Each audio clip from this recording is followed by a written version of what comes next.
Russell Finex Limited make sieves and filters for the food and pharmaceutical industry. So the MTC were the primary lead on the voucher. We focused on fixturing and tooling and the general application of the cell, including the feasibility and how we could actually integrate the whole process. What we want to develop in this voucher is obviously, with MTC's experience, is to get the short start and stop welds with the robotics.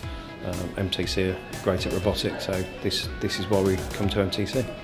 So the supporting partner here were Fraunhofer Institute, and they focused around using sensors and vision applications to enable Russell Finex to provide robot welding within their quality and standards.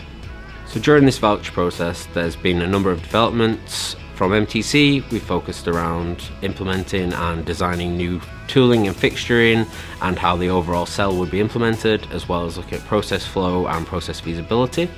And from Fraunhofer, there's been a focus more around using sensors and using the actual welding application and how that can be integrated into Russell Finex based on their system.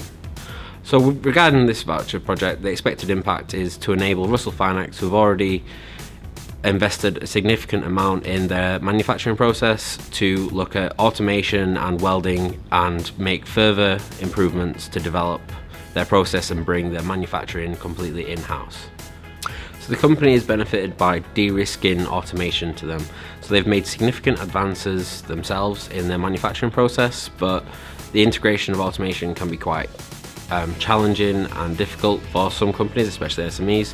So this RobottNet Voucher has enabled us to de-risk what we can do and de-risk the ability to put automation and further enhancements into an SME. If this works, this will be a massive impact to our company. At the moment we have skilled welders jigging and setting up these, tacking these pieces of metal together, where it could just be automated, saving somewhere in the region of 38-40 hours a week.